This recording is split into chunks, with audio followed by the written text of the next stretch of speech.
우리의 생명이시고 언제나 소망이 되어 주시며 우리의 모든 것에 반석이시며 피난처 되시는 우리 아버지 하나님, 오늘도 우리 주 예수 그리스도 안에서 성령님의 인도하심으로 하나님을 향하여 살아갈 때에 지쳐 낙심한 자처럼 또는 이곳저곳을 기웃거리는 자처럼 향방을 잃은 모습으로 살지 않도록 우리를 붙들어 주옵시고, 그러기에 어떠한 처지나 상황에 놓여 있을지라도 주님을 신뢰하고 주님을 의지함으로써 오직 믿음으로 살아가는 이 한날 되도록 우리의 연약함을 붙들어 주시고 또 보호하여 주시고 또 인도하여 주시옵소서. 우리 주 예수 그리스도의 이름으로 기도하옵나이다. 아멘. 로마서 6장 12절에서 13절 보시겠습니다.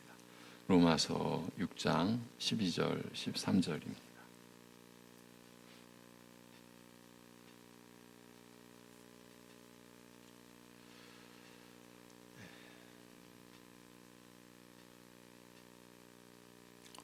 로마서 6장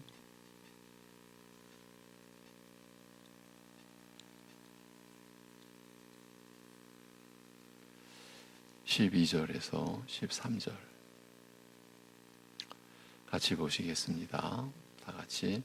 그러므로 너희는 죄가 너희 죽을 몸을 지배하지 못하게 하여 몸의 사욕에 순종하지 말고 또한 너희 지체를 불의의 무기로 죄에게 내주지 말고 오직 너희 자신을 죽은 자 가운데서 다시 살아난 자 같이 하나님께 드리며 너희 지체를 의의 무기로 하나님께 드리라.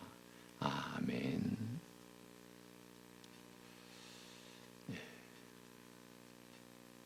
그러므로 죄가 너희 죽을 몸에 왕노릇하여 그 정욕에 순종하게 하지 말며 너희 지체들을 불의의 도구로 죄에게 내어주지 말고 다만 죽은 자들 가운데서 살림받아 사는 자들처럼 너희 자신을 하나님께 드리되 너희 지체를 의의 도구로 하나님께 드리라고 합니다.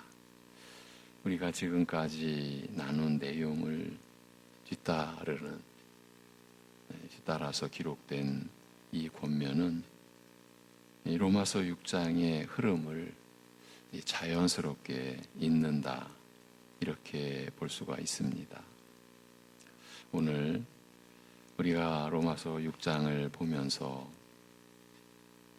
나눴던 또 설교한 내용을 간략하게 정리하고 넘어가고자 합니다. 로마서 5장은 믿음으로 의롭다 하심을 얻고 하나님과 화평을 누리는 가운데 장래의 소망으로 즐거워하며 이 땅에서 사는 동안 많은 환난을 겪으며 인내와 연단을 이루는 과정을 거친 다음 마지막 날에 하나님의 진노와 정죄와 심판에서 벗어나 의와 화평과 생명의 구원에 이르게 될 것을 말하고 있습니다. 이처럼 믿고 난 이후 우리 신자가 어떤 삶을 살아가는지에 대하여 간략하게 알린 다음, 그러니까 로마서 4장까지의 내용을 이렇게 집약적으로 기록하여 알린 다음 그리스도 안에서 우리가 이런 은혜를 누리게 된 역사적 배경을 깊이 또 드러내어 알리고자 합니다. 그래서 창초로 거슬러 가서 조상 아담으로 말미암아 죄와 죽음의 역사가 시작된 경위에 대하여, 그러나 이런 불행한 역사가 그리스도로 말미암아 의와 생명의 역사로 바뀌게 된 이 중대한 변화에 대하여 말하자면, 죄와 죽음의 불행이 해소되고 의와 생명의 길과 문이 열리게 된 이 근본적인 역사적 변화에 대하여 간단하게 설명합니다. 사실 간단하게 설명된 내용이지만 성경 전체의 그 말씀이 집약된 엄청난 부분이라고 그렇게 우리가 볼 수가 있습니다.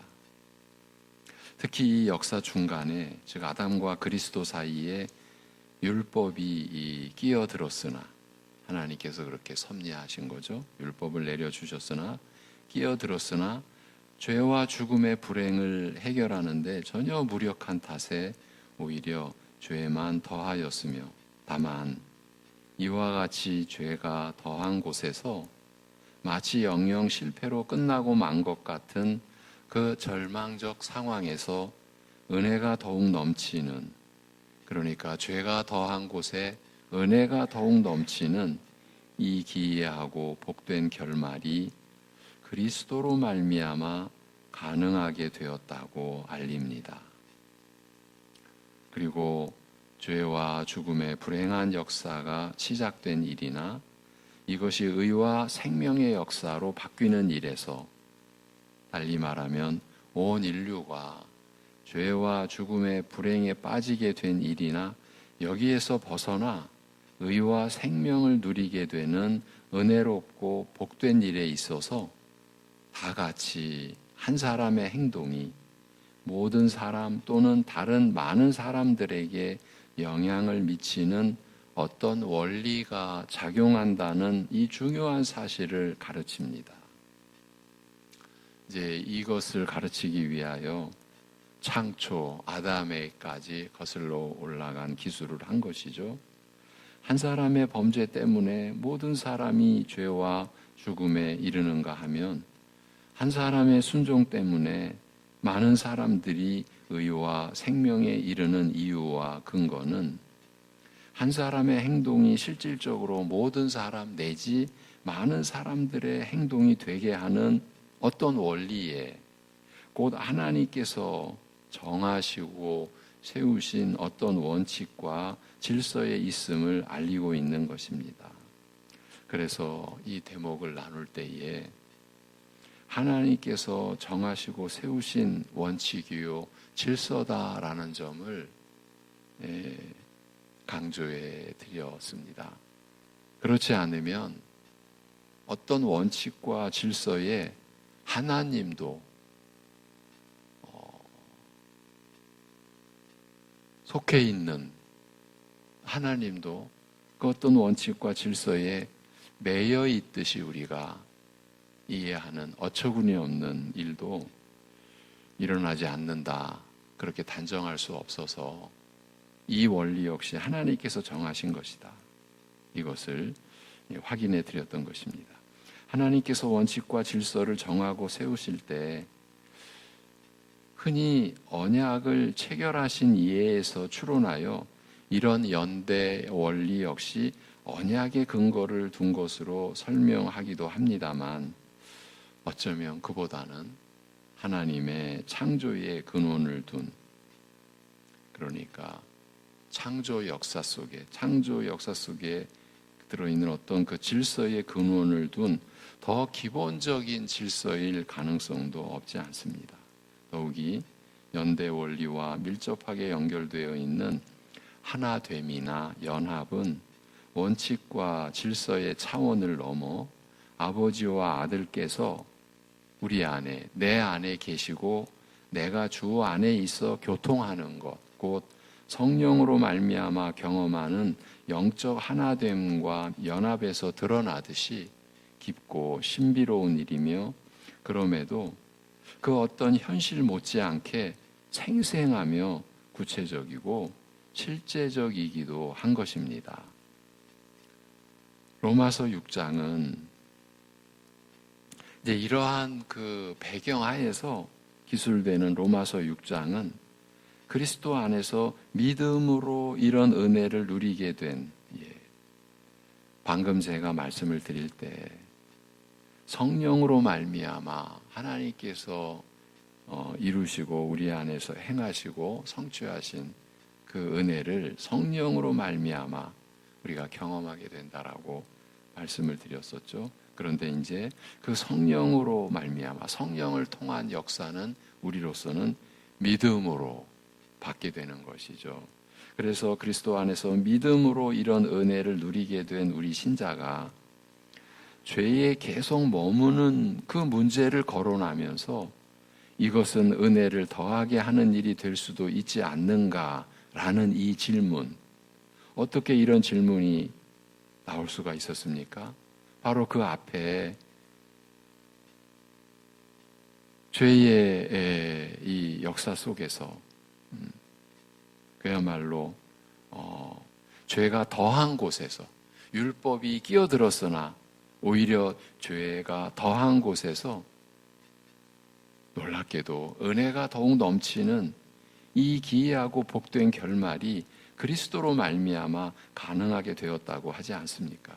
그러니까 은혜가 더욱 풍성하게 하려면 우리가 죄에 계속 머물러야겠느냐, 이런 지금 논리가 연결이 된 거죠. 그래서 죄에 계속 머무는 문제를 거론하면서 이것은 은혜를 더하게 하는 일이 될 수도 있지 않는가라는 질문에 대하여 결코 그럴 수 없다라고 단호하게 그 가능성을 부인하면서 우리가 죄에 대하여 죽었은즉 어찌 여전히 그 죄에 대하여 살겠는가라고 되묻고 있습니다. 로마서 6장이 이 되물음으로 시작을 하게 되는 겁니다. 우리 신자는 죄에 대하여 죽었기 때문에 더 이상 죄에 대하여 살 수 없다는 대답에서, 그 대답에서 그러면 우리가 죄에 대하여 죽었다는 것이 무슨 뜻인지 밝히고자 우리 믿는 자는 그리스도와 함께 죽었고 함께 산 사실에 관하여 자세히 설명한 그 내용을 우리가 여러 날에 걸쳐 살펴보고 있습니다. 우리가 죄에 대하여 죽었다는 이 사실이 도대체 무슨 뜻인지, 어떻게 이런 일이 우리에게 일어날 수 있었는지, 곧 우리 믿는 자가 그리스도와 함께 죽었고 함께 산 사실에 관하여 설명한 내용들을 지금 살펴보고 있는 것입니다. 죄에 대하여 죽었다는 것이 무엇인지 설명하고자 우리 신자가 그리스도와 함께 죽고 함께 사는 것에 대하여 거듭 반복하여 말하는 이유는 바로 그리스도와 함께 죽고 함께 사는 이 일에서 죄에 대하여 죽는 것의 참뜻이 드러나기 때문이라 할 수 있습니다. 그러니까 그리스도와 함께 죽고 함께 사는 이 일 없이는 우리 신자에게 아무런 일도 없는 거예요. 우리가 믿는다고 하는 그 모든 것이 다 헛된 것이 되고 마는 것이죠. 우리가 그러한 신앙 고백을 우리가 하고 있지 않습니까? 그리스도의 죽으시고 부활하심에 대한 그 역사적 사실과 그 사실이라는 것, 그 사실에 대한 믿음이 아니라면 그 믿음은 헛되다라는 것을 우리가 고백하고 있지 않습니까? 그런데 그 그리스도의 죽으시고 부활하심은 곧 우리가 그리스도와 함께 죽고 함께 사는, 우리로서는 상상조차도 할 수 없는, 꿈에서조차도 허락이 안 되는 이 하나님께서 이루신 이 신령한 이 일로 이어지게 되는 것이고, 그 일이 또한 없으면 우리가 지금 믿는 내용 또한 아무것도 아니고 다 헛된 것이고 우리의 믿음이 헛된 것이죠. 그렇기 때문에 바로 그리스도와 함께 죽고 사는 이 일에서 죄에 대하여 죽는 것의 참뜻이 드러나기 때문에 사도 바울은 반복해서 우리가 그리스도와 함께 죽고 사는 것에 대하여 설명을 하고 있는 것입니다. 또한 죄에 대하여 죽는 것이 무엇인지 설명하면서 죽는 것만 말하지 않고 사는 것을 함께 말하고 있습니다만 그 까닭은 그리스도 안에서 함께 죽는 것은 반드시 그리스도와 함께 살림을 받은 것으로 연결되며 따라서 죽는 것과 사는 것을 따로 분리해서 말할 수 없기 때문인 것이죠. 참 이것이 바로 진리의 규모고 진리의 내용이죠. 하나님의 말씀으로 성령께서 우리 안에서 역사하지 않고서는 우리가 믿음으로 이러한 우리를 살리는 이 영원한 생명의 말씀을, 이 진리를 우리가 어떻게 헤아릴 수가 있고 받을 수가 있고 믿을 수가 있겠습니까? 우리 신자가 그리스도와 함께 죽고 함께 살았다고 거듭 말하고 있으나 그러나 여기에서 말하는 죽음과 생명은 통상적인 뜻과는 매우 다릅니다. 이 내용도 우리가 며칠을 걸쳐서 또 생각했었죠. 그리스도와 함께 죽고 함께 사는 것을 가리켜 그와 함께 세례받은 것이라고 말함으로써 세례의 의미와 연결되는 영적 차원의 일임을 알리고 있기 때문입니다. 그러니까 죽음과 생명이 우리의 일반적인 사람들이 이해하는 그런 통상적인 뜻과는 훨씬 깊고 광범위하다. 그렇게 세례의 의미와 연결되는 영적 차원의 일임을 알리고 있기 때문인 겁니다. 그리스도와 함께 우리가 십자가에 못 박힌 것은 그러니까 우리가 그리스도와 함께 죽었다. 더 구체적으로 그리스도와 함께 우리가 십자가에 못 박혔다라는 것은 썩어질 구습을 쫓는 우리 옛사람, 우리의 옛사람이 함께 못 박힌 것이라고 하며 그리스도께서 죽은 자들 가운데서 살림 받으신 것처럼 우리도 살림을 받으나 그 생명은 새로운 생명이라고 하여 이전에 누리던 것과는 다른 생명임을 알리고 있습니다. 말하자면 여기에서 말하는 죽음과 생명은 통상적으로 말하는 육신의 죽음과 생명의 그 차원을 넘어서는 훨씬 더 깊고 광범위하고 풍부한 내용을 지니고 있는 것입니다. 물론 그렇다고 해서 육적 죽음과 생명이 배제되는 것은 아닙니다만 오히려 그런 차원은 뒤로 물러나 이 말씀의 전개 속에서는 그런 이해가 점점 우리의 시선에서 비켜가는 거죠. 그만큼 지금 성경이 말하는 죽음과 생명의 이 개념은 그야말로 우리의 일반 이해를 넘어서는 깊고 풍성한 광범위한 내용을 다루고 있기 때문인 것이죠. 그리스도와 함께 죽음으로써 우리는 죄로부터 벗어나 자유롭게 되었다. 우리가 그리스도와 함께 십자가에 못 박힘으로써 죄로부터 벗어나 자유롭게 되었다고 말하며 그리스도께서 죽은 자들 가운데서 부활하신 후 다시 죽지 않으시고 죽음이 그리스도를 더 이상 주관하지 못하는 만큼 그리스도와 함께 살림을 받은 우리도 다시 죽지 않는 영원한 생명, 죽음의 지배와 그늘에서 완전히 벗어난 그야말로 참 생명을 누리게 될 것이라고 말합니다. 그리스도와 함께 죽고 함께 사는 것이 무엇인지, 즉 우리가 그리스도와 함께 죽고 살아야 할 그 죽음과 생명이 어떤 것인지 계속 반복하여 설명한 다음 이렇게 결론 짓고 있습니다. 그가 죽으신 것은 죄에 대하여 단번에 죽으신 것이요 그가 사시는 것은 하나님을 향하여 사시는 것이라. 이와 같이 너희도 죄에 대하여는 죽어 있고 그리스도 예수 안에서 하나님을 향해서는 살아있는 자로 여기라. 먼저 그리스도께서 죽으신 그 죽음을 가리켜 죄에 대하여 단번에 죽으신 것이라고 말합니다. 여기에서 단번에라는 이 말과 죽었다는 이 과거 동사를 사용한 것에 유의할 필요가 있습니다. 그리스도께서 죄에 대하여 죽으신 그 죽음은 단번에 확실하고 철저하게 이루어진 것이었다는 사실을 알리고자 하기 때문입니다. 말하자면 그리스도께서 십자가에서 그의 죽음으로 죄를 무력하게 하시되 단번에 확실하고 철저하게 처리하신 나머지 그 일은 두 번 다시 되풀이될 필요가 없고 될 수도 없으며, 또한 이 일은 이미 일어난 과거사처럼 확정적이요 돌이킬 수 없는 것입니다. 우리의 구원 얻는 믿음이 이러한 말씀의 근거 위에서 성립이 되고 성령님으로 말미암아 우리에게 그렇게 주어진 믿음인 것이에요. 그리스도께서 죽은 자들 가운데서 살림받으신 이 부활의 경우도 마찬가지입니다.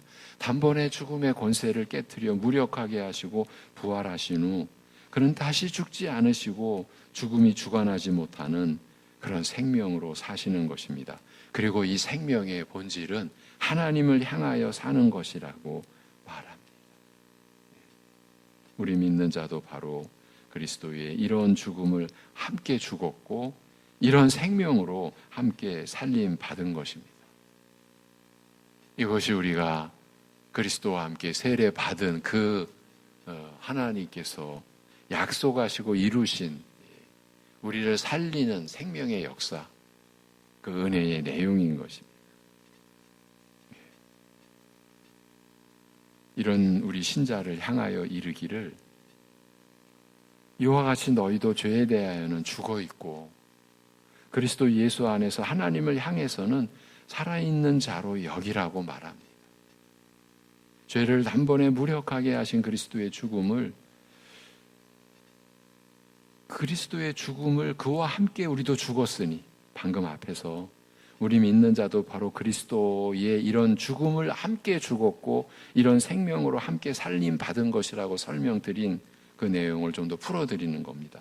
죄를 단번에 무력하게 하신 그리스도의 죽음을 그와 함께 우리도 죽었으니 죄가 나에게 대하여 무력하여진 것을 두고 또 내가 죄의 얽매임에서 벗어나 자유하게 된 것을 두고 죄에 대하여 죽어 있다. 죄에 대하여 죽은 상태라고 말하는 것입니다. 죽은 자들 가운데서 살림받아 다시 죽지 않으시고 죽음이 전혀 지배하지 못하는 가운데 오직 하나님을 향하여 사시는 생명으로 주와 함께 우리도 살림받은 결과 이전에 알지 못하던 새로운 생명을 누리게 된 것을 가리켜 하나님을 향하여 사는 것이라, 하나님을 향하여 살아있는 상태라고 말하는 것입니다. 지금 이 바울 사도가 성령 안에서 기술해 놓고 있는 이 표현 하나하나가 그만큼 우리에게 중요한 내용을 담고 있기 때문에 우리가 반복해서 또 거듭 살피고 또 확인하며 이렇게 나온 것이에요. 지금 이 11절까지에서의 11절 안에서의 핵심 그 요지는 지금 이것이 현재적으로 이루어지고 있다. 우리가 그런 상태다. 과거의 어떠한 모습이었다. 그것으로 전혀 절대 끝나지 않고 지금도 그 상태다. 그리고 하나님을 향하여 살아있는, 지금도 지속되고 있는, 지속된 경험 속에서 우리가 지금 하나님을 향하여 살고 있다. 그걸 강조하고 있는 거예요.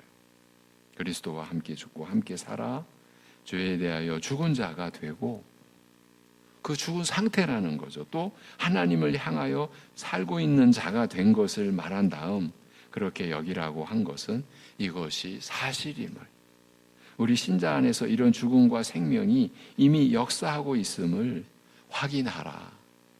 이 말씀 안에서 확인하라고 일깨우는 말입니다. 우리 신자가 그리스도와 함께 죽고 함께 살림받아 죄에 대하여 죽고 하나님을 향하여 살아 움직이는 이 새 생명이 이미 일어난 과거사처럼 확정적이요 돌이킬 수 없는, 변할 수 없는 사실임을 알리는 한편, 그래서 우리로 하여금 그 사실을 확인하라고 하는 한편 거기서 그치지 않고 지금도 우리에게서 경험으로 우리가 살아서 경험하는 그 실체로 확인되어야 하고 앞으로도 계속 이어지고 진행되어야 함을 알리고자 한 것이라고. 지난 시간 어제까지 이 사실을 말씀드려 왔습니다. 과거에서 일어난 확정적이고 돌이킬 수 없는 그 변할 수 없는 사실이 지금도 우리에게서 경험으로 확인되어야 한다. 우리 신자가 매일을 살아가는 것은 바로 그러한 새 생명, 참 생명으로 살아가는, 죄에 대하여 죽고 하나님을 향하여 사는 그 새 생명의 역사가 계속 이어지고 진행되어야 함을 이렇게 우리에게 말씀은 알리고 있는 것입니다. 사랑하는 우리 성도 여러분들께서 살아가시는 지난 날이 그래 왔듯이 오늘도 앞으로도 이러한 죄에 대하여 죽고 하나님을 향하여 살아 움직이는 새 생명을 누리는 그 새 생명의 경험이 확인되는 그 하루하루를 우리가 산다. 그 하루하루를 담는 우리 각자의 삶의 자리와 영역은 우리가 같지 않죠. 다 다른 그런 그 환경 속에서 사는 것은 분명한 일인데, 그렇지만 그 다른 환경 속에서 우리가 살아가는 그 내용은 이렇게 마치 하나인 것처럼 죄에 대하여 죽고 하나님을 향하여 살아 움직이는 새 생명의 역사를 경험하는 하루하루다. 이것을 우리에게 알려주고 있는 것입니다. 이제 이러한 또 되돌아본 내용을 가지고 내일은 이 12, 13절의 내용을 또 구체적으로 또 보도록 하겠습니다. 보아가도록 그렇게 하겠습니다. 기도하겠습니다. 하나님 아버지,